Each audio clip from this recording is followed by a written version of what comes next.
I'm Jim Thompson, and I want to welcome you to this webinar. I am so glad that you are here because it means that you want to learn how to become more productive with the time that you have each and every day.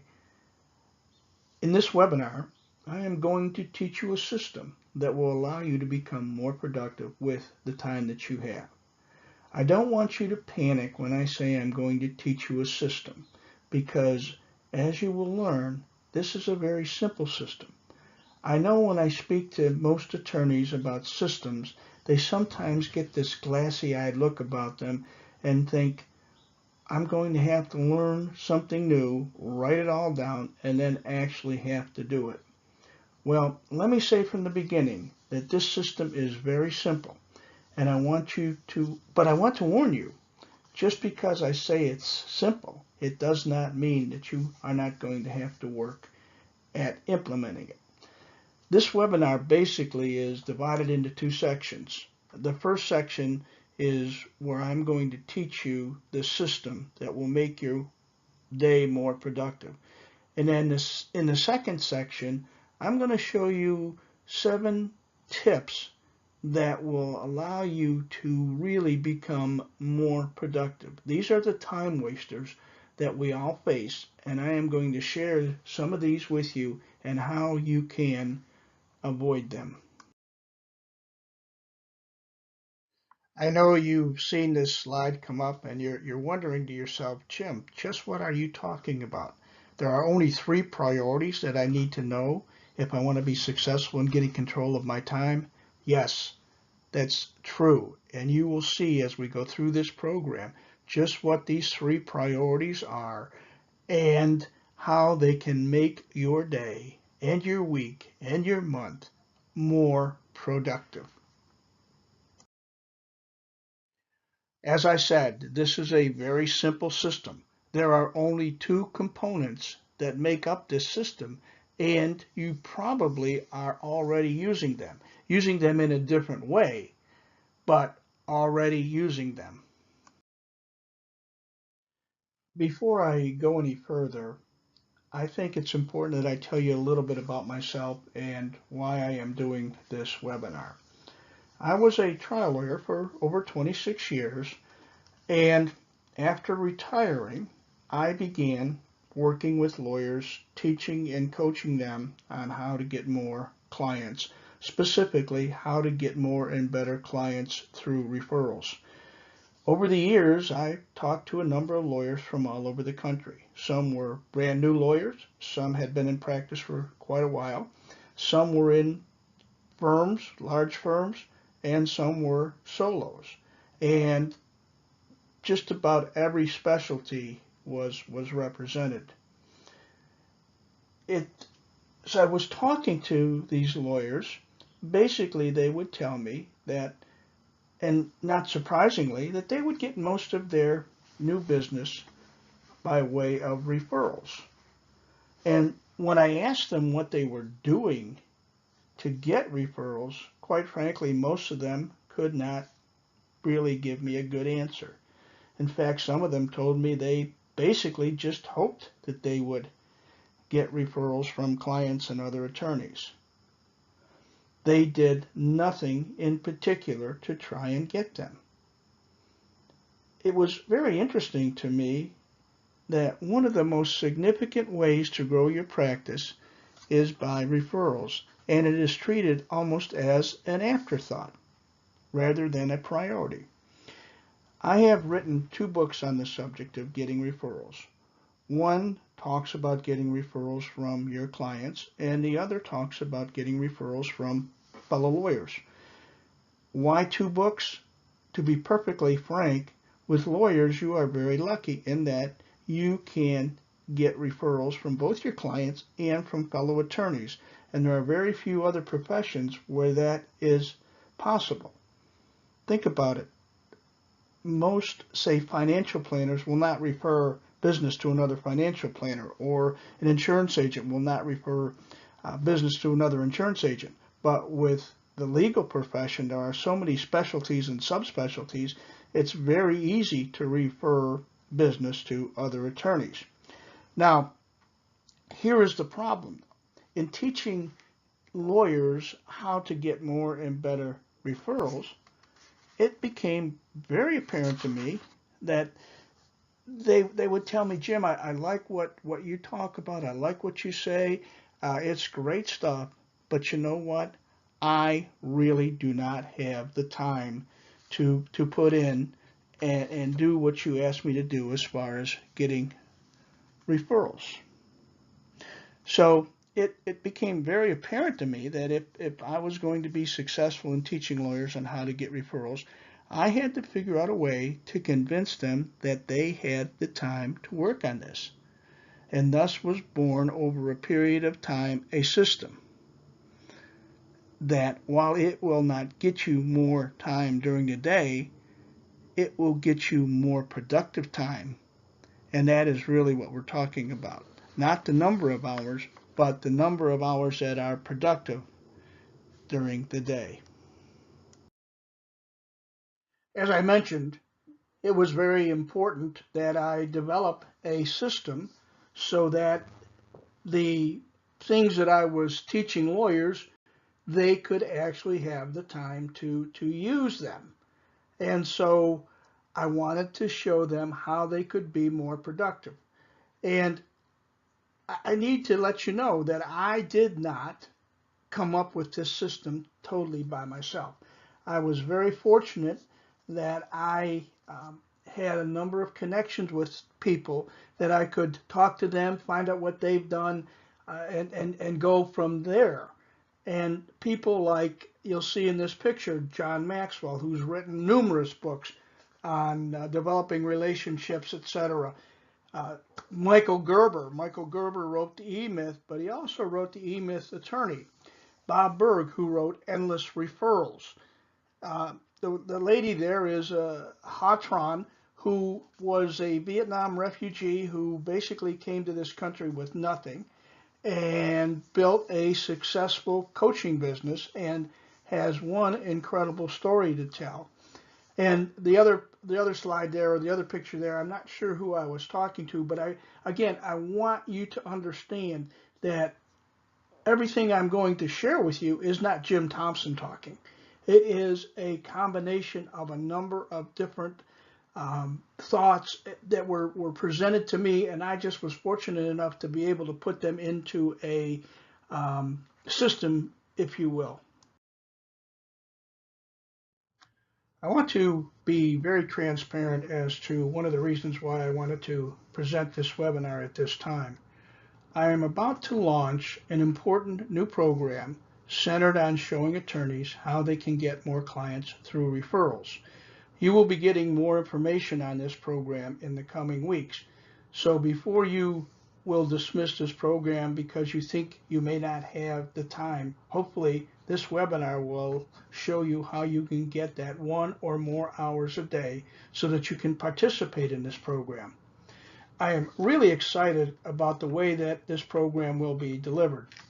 I realized that at this point in my career and being 73 years old, I needed to slow down and begin looking for ways that I could reach as many lawyers as possible and be effective without having to be physically present.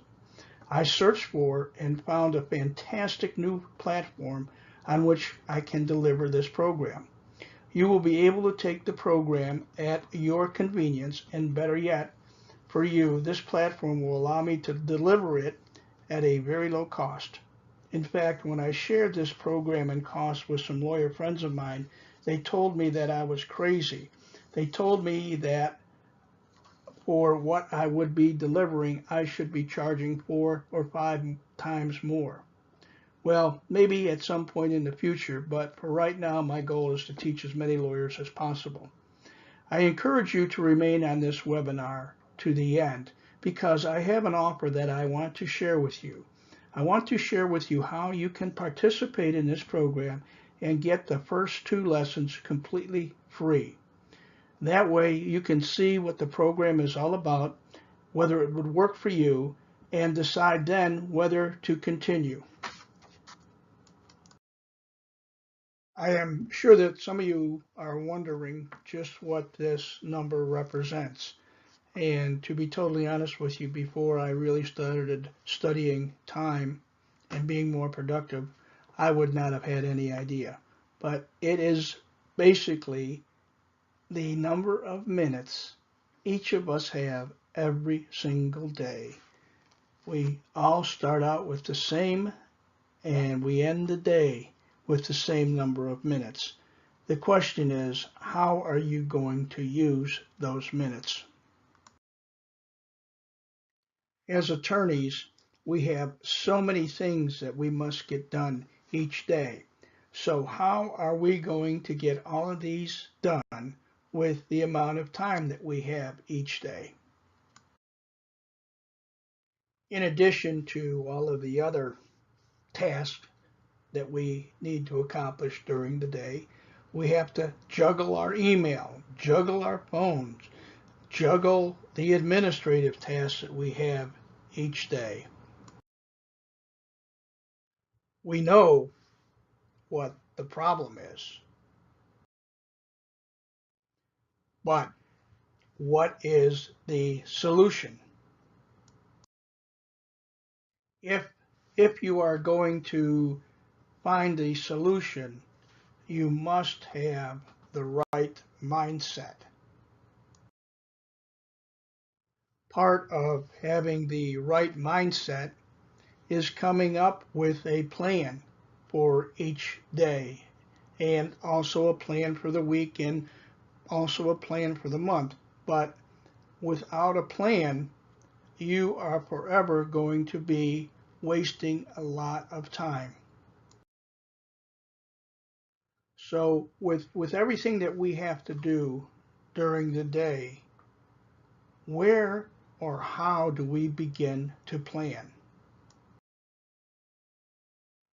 The first step in beginning to plan is setting priorities.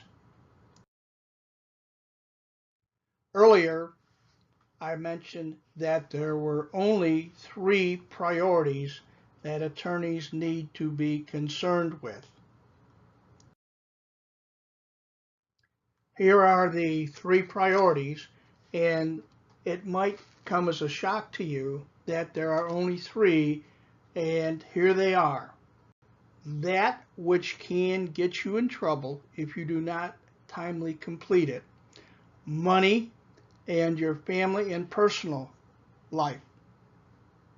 And I am going to separately go into each of these in detail. The very first priority, and probably the most important, as we'll discuss a little bit later, is doing that which can get you in trouble if you do not timely complete it. Now, you have a picture of a judge here, and if any of you have been trial lawyers, probably have seen a judge looking down on you like this, saying, you didn't do what? Now, if you've got a brief that's due, if you've got an order that's due, or if you have to file a lawsuit, you need to get that done. Now, you attorneys who do not practice before judges, you still have to get things done in a timely fashion, because if you've got an estate plan and you got your client coming in tomorrow to go over it and you don't have it done, well, you're going to get in trouble with that client. And anything else that you have to do and you don't get it done when you're supposed to, you're going to get in trouble. So that becomes your first priority, that which will get you in trouble if you do not timely complete it. The second priority is money, because without money, you're not going to be in business very long. I have taken the money aspect and have divided it into 2 separate and distinct areas. When it comes to money, the first thing that you need to be thinking of is billing your clients for the services that you have rendered.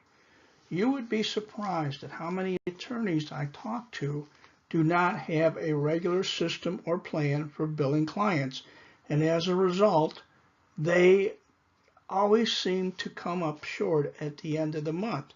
So just as you have to pay your bills, you need to make sure that you get your bills out to the client so that they can pay their bill, and thus you can stay in business.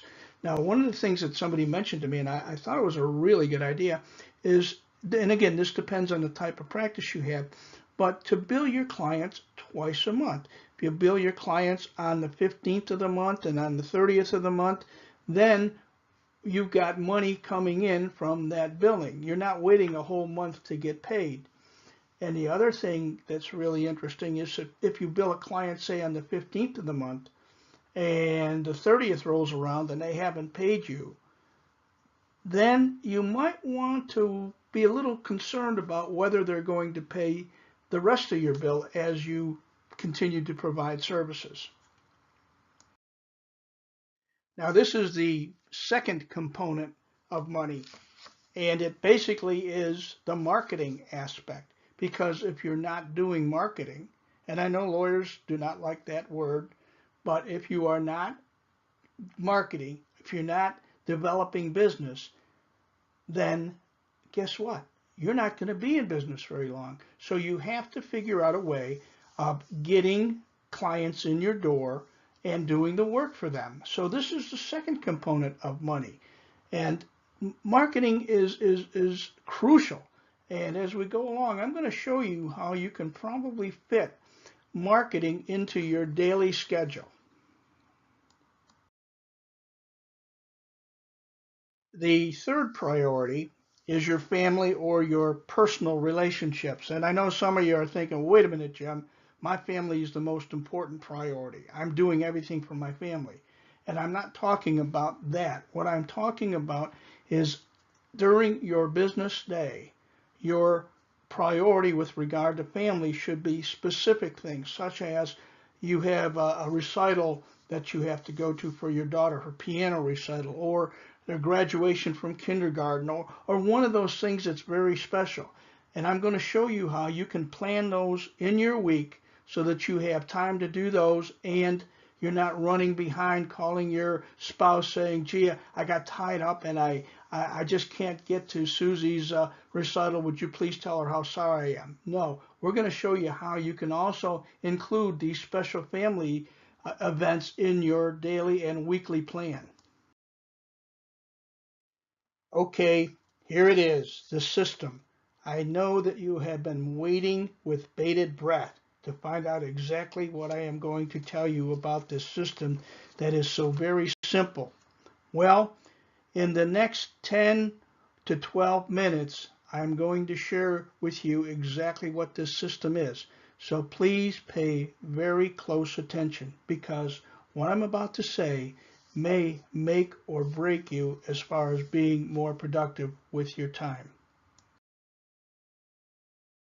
There are only two tools that you will be using in this system. And the first tool is your to-do list. But this is no ordinary to-do list, as you will see. The second tool in your system is your appointment book or appointment calendar or whatever you may call it. Now, I mentioned that you probably are already using a to-do list and you're probably already using an appointment calendar. And that is fine. Basically, it's how you are going to be using them that is the important point here. Now, I do need to stop for just a minute, and I want to make something just very perfectly clear, and that I'm showing you this to-do list and this appointment calendar merely for purposes of illustration, because I am aware that many of you have different systems that you use for keeping track of what you're supposed to be doing during the day and your appointments and things of this nature. And if they are working for you, that's totally fine. I don't want to change anything if something is working for you. What I really want to get across is not the specific tools, but how these tools are being used. And you can use these with your system that you're using, even if it's not quite illustrated here. But the point again is it's how they are used is the real key, and we're going to go into that in a lot of detail. Okay, now what we have here is your to-do list side by side along with your appointment calendar. And don't pay attention to what's actually on the to-do list because that really doesn't matter at this particular point. But we now are going to combine these two. I'm going to show you how it's done, and this is really going to be the key to the way we use this system to get you more productive time during the day. Now, what we have here is just a page out of the appointment book, and then the next slide. In this to-do list, you'll see on the left-hand side where it says priority, and basically what I've done is gone through and listed the items, and I know you can't see the specific items that I've listed there, but what I've done is taken and where I have an item that I know, and I just label it a T for trouble, I go ahead and I put that under the priority. And then I got another T and another T, and then I got an M there, which is for money, and that basically could be a number of different things. And then another T and another T, and etc. And then an F and a P for the family / personal. This is how you're going to keep your to-do list from now on. You're going to set a priority for each of the items on your to-do list. Instead of just having a to-do list and doing the items as they come up, you are going to actually think about what priority they are and where you want to place them. Now, one of the things that so many people do, and I've done this, is when we have a to-do list, we like going through and checking off items and as they come up. And a lot of times we check off items just so that we can say we've accomplished something, and we really don't give any thought to what those items represent or what priority those items are. So from now on, I want you to be thinking of when you have your to-do list, setting a priority using the 3 priorities that I mentioned. And again, just stay with those 3. And if you don't know where something fits, then think about it. Really give it some thought. If you don't know where it fits, it probably does not fit in one of those 3 priorities, quite frankly. But in any event, you are the one that's going to make the determination of what is a T, what is an M, what is an F or a P. But again, that is the key. That listing of the priorities is where it all is going to focus. So now I've laid the to-do list with the various priority items alongside the 2 pages or the 1 page for the Monday and Tuesday. And what I'm going to do there is now take my T items first because those are probably the most important. And those are the ones, as I've said, that are going to get you in trouble. And I'm going to transfer those items into the 2 pages that are over there. Now, I don't know whether you can see this, but one of the things that I will share with you is on the 8 to 9 hour, I've written in marketing. And the reason I did that is marketing doesn't get done unless you have a specific time frame for it, a time slot for it. And probably the best time to do it would be early in the morning, 8 to 9, when nothing has really started happening in your office, or maybe from 7:30 to 8:30. You can do marketing. There's a lot of things you can be doing, and not really for this webinar, but there's a lot of things you can be doing marketing-wise in that early morning hour. And again, if you set a specific time to do your marketing, then you'll probably get it done. Now, obviously, there's going to be things that come up that you can't get it done, but it's there and you can see it and it's on your mind so that you're going back to it. If you never put it in your into your daily schedule, then obviously you're not going to really get it done. And I've put in a couple of slots, and I'm going to talk about this a little more specifically when we talk about some of the hints and tips that I'm going to be able to give you. But I would suggest that at a certain time, and you're going to be the one that judges this, you return phone calls. Say you return phone calls from 11 to noon or 11:30 to noon. Say you return your emails from 1 to 2 or whatever works for you. But I want you to think about, and we'll talk about this in more detail when we get into the tips area, of taking a specific time to return phone calls, a specific time to read emails and respond to emails. So having said that, now those I've already set up on the schedule. So now I'm going to take my first T item, and it's I know you can't see it, but it's draft a lawsuit. So where do I put that? Well, I got to figure out how important is that. There's 3 or 4 T items on that list, and you're also going to probably have to set priorities as far as the T items go as to when you get them done, because some T items are there. You've written them on your to-do list, but it's an item that you're going to have to get done. But maybe it's not an item you have to get done on Monday. Maybe you can push it over to Tuesday or even over to Wednesday, that type of thing. But you are starting to think, and this is what I really want to get across to you, you are starting to think of what items are priority items, and those are the items that you're going to be able to get done during the day. And it's also going to free up a lot of other time that you normally would probably, and believe me, I've been there, be wasting because you don't have a set schedule to do something. Now, what I really want you to concentrate on, and I want you to really think about what we have just done. And what we have just done is set appointments with ourselves. Now, if you take nothing else away from this webinar, I want you to consider to set appointments with yourself. And when you start doing that, then you're going to find that you have a lot more time in the day because you have set specific things that you want to get accomplished, and you're going to get those accomplished. Okay, I want to say it one more time, and the real key to this total system is making an appointment with yourself with the 3 priority items we've talked about. Okay, now for a real quick recap. There are only 3 priorities that you need to concern yourself with. And once again, these are, number 1, those things that can get you in trouble if you don't timely complete them.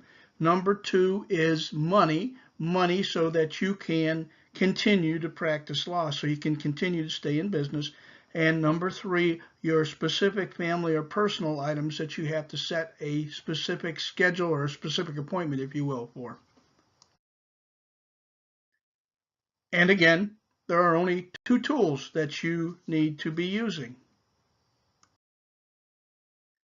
And these are your to-do list and your appointment book. And again, these are just specifically for illustration, but you can use whatever works for you as far as a to-do list and also as an appointment calendar that you keep.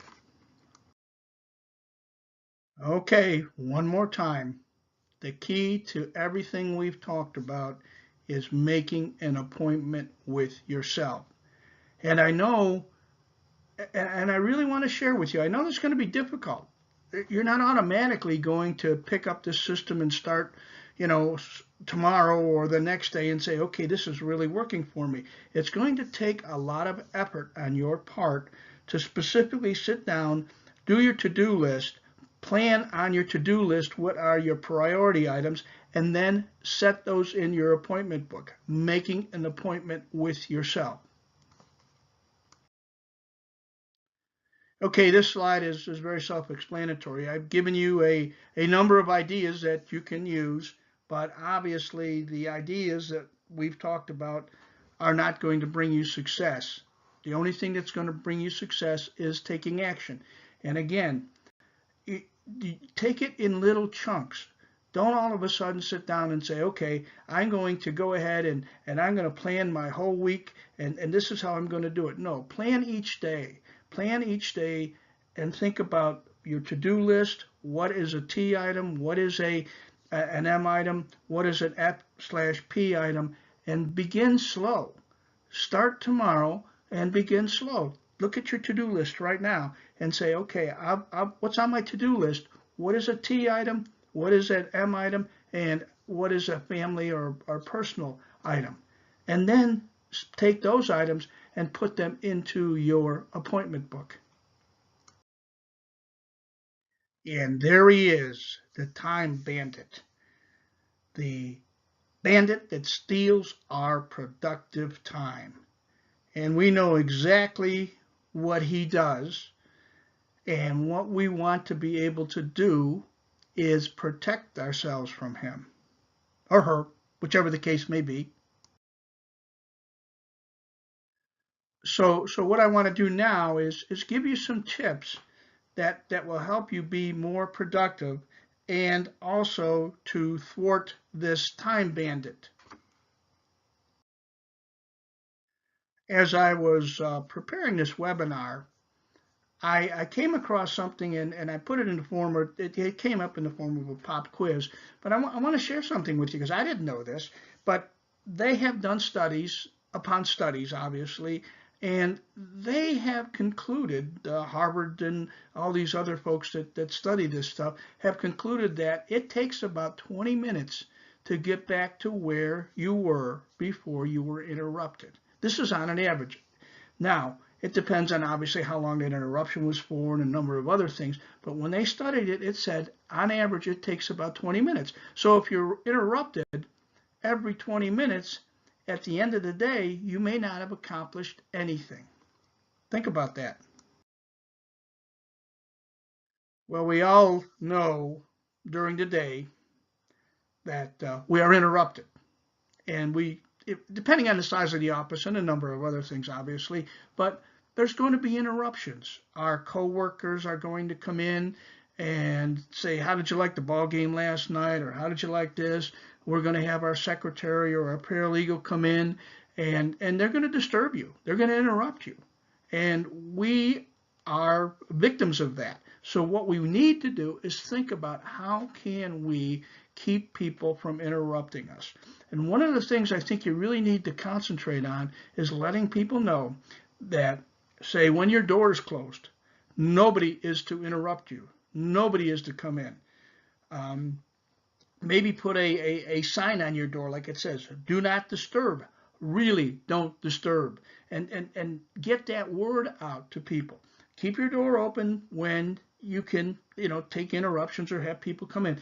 But let people know that when your door is closed, you are working on something that you have to get done. Same thing goes with your secretary. Let your secretary know that if somebody comes in and they want to see you, your secretary has to let them know, no, he cannot be disturbed. I think this slide pretty much says it all. We either love the telephone or we hate them. Obviously, we love them because it brings us business, but we hate them because the clients and everybody else keeps interrupting us and we've got to return phone calls. Now, I think most of you know the biggest bar complaint is that lawyers do not return phone calls. And this is one of the things I think, and this is some of the things I want to share with you that I've heard. You probably need to educate your clients on how you are going to return phone calls. And what do I mean by this? Well, some of the people that I've listened to lately, and these are some of the people that have pretty good law practices, they tell their clients, John, I return my phone calls at 11:30 to noon or 4:30 to 5 or whatever it happens to be, but you set a specific schedule as to when you're going to return phone calls. Now, you also have to educate your client that, when I don't return a phone call right away to you, that simply means that I am working on a matter for a client, that my total concentration is on that particular matter. Now, John, wouldn't you want me, when I'm working on your matter, to give it my total concentration rather than being interrupted with having to return or take a phone call? And I think if you share that with most of your clients, they will agree with you. So make sure that you have a policy that when you're engaging in a client is engaging you, let them know what the parameters are as far as getting in touch with you. Let them know that perhaps if they call in and they got a question, maybe your paralegal or your secretary can answer that question, and if they can, they will be calling you back. So again, let your client know, and you'll live a much better life, quite frankly. And here we have the second biggest intrusion in our life, and that is email. Obviously, the old "you've got mail." I don't even know whether that's still around, but we've got the Bing, and we have this natural impulse that every time we hear that Bing, we got to take a look and see who sent us an email. And it's going to take a lot of effort on your part. In fact, probably turn your email off when you're working on matters. And when you're going to read your email, you go through the email that you feel that you have to read, and if it requires a response, respond to it right then and there. I know I've seen people get on email, and I've done this myself. I've gotten on email, and all of a sudden an hour has gone by, and I played around and I've written to somebody and this type of thing. But when you are in your office, you have to be very conscious of your time and the time waster that email can be.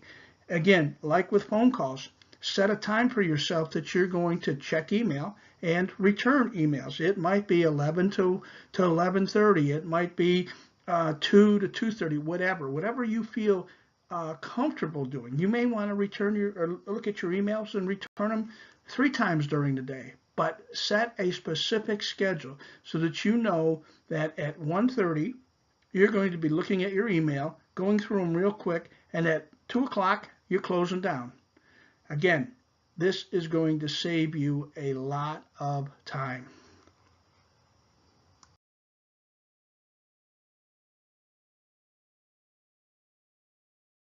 There are times when you've got a project or something going on that you simply cannot stay in your office and get done. You've got to get out of your office. And nice thing about the way things are today, you can take your laptop with you and you've got all your files and pretty much everything. But find a place where you can go that's private.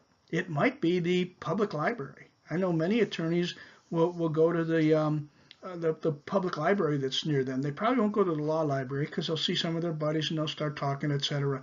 But go to a public library, or if you've got a friend and preferably maybe not an attorney friend, that has, say, an extra office or a conference room in their office suites, see if you can set an arrangement. Well, every once in a while, you need to go and just use their conference room, but let them know, hey, anytime you need to get away, come on over and see us, and we can reciprocate. I kind of like this slide for a couple of reasons, but I guess I should tell on myself. This is kind of what my office at times look like. And if you've been a trial attorney or just got a whole bunch of things going on, you got files scattered. You know where things are, you think, but you got files over against this wall, file against that wall, posted notes and everything else. My point is, get yourself organized. If you think about it, how much time does it take you to find a particular document? How much time do you waste when you cannot get to a particular file? Or when you've got to sign on to your computer and look for something? Does it take 5 minutes or 10 minutes? And if you get, say 4 or 5 or 6 of those things a day, you may be wasting an hour and maybe even more time. So if you can't organize yourself, there are people out there, there are services out there that will help you get organized. And it may take a while for them to dig into it, if you will, and get you organized. And then they may need to work with you to keep you organized. But believe me, the time and money you spend with those folks are going to be well worth it. Okay, I'm not encouraging you to start working out and going to the gym, etc. But what I am encouraging you to do is to think about getting an accountability partner, someone that is working on the same thing you are working on. And I know when I teach my Get More Clients and More Referrals Now programs, I want the people that are on the program to bring in an accountability partner. Because if you have somebody looking over your shoulder, that person's going to encourage you. And the same thing, you're going to be encouraging that person. So think about if you want to really start working on time productivity management, get yourself a partner and share this, what we've talked about, this program, share this with that person and see if you can work on something together. And I think if you do something like that, you are going to find that it is so very helpful and you're going to get so much more accomplished. So the question here is, when is the best time to get started and start developing a time productivity system for yourself? Well, as the Chinese proverb goes, when is the best time to plant a tree? 20 years ago. When is the second best time? Right now. When would have been the best time to start your productivity, time productivity program? Maybe 10 years ago, or 5 years ago, or last year, whenever, depending on when you started the practice of law. But when is the second best time? Right now. So start thinking in terms of what are you going to do to start a time productivity program? What are the steps you're going to take? And if you need any help, shoot me an email. I will be glad to send you some more information, or if a replay of these slides would help, I would be glad to send those to you. I think that this slide pretty much says it all. If you wait for perfection, if you say you're going to start when you get everything perfected and you get all the kinks worked out of whatever you want to do, and then you're going to start, you will never get started. It's like me doing this webinar. It's taking me a while to kind of put this together, and I wanted it to be perfect, and I know that it's not, and it'll get better as we go along, and I'll work out some of the bugs and things of that nature. But the important thing is I started it, and it's out there, and now I can make it better. So hopefully you'll take that advice and start on your system. Start right now. Don't wait. Don't wait till it's perfect, because it's never going to be perfect. And start it and see how much more productive you can be. I want to introduce you to Bentley. Bentley is the newest member of our company, and he comes to us, quite frankly, at a very high salary. He is a Chicago lawyer who is well versed in marketing, in business practices, and he is going to be sharing his knowledge with you on a weekly basis. Now, some of the things he'll put out in an email may or may not apply to you and your practice, and he's going to try and in the body, or in the heading, if you will, of the email, let you know what is in there, so that if it pertains to you, fine. If not, you can go ahead and skip it. So please watch for Bentley. I think you'll find that what he is going to be sharing will be very helpful to you in your practice of law. The other thing I want to share with you is, in the next few days, please watch for an email from me where I will share with you what we are going to be doing in this new program that we are going to be sharing and letting you in on. It's going to be a program that will show you how you can get more and better referrals right now.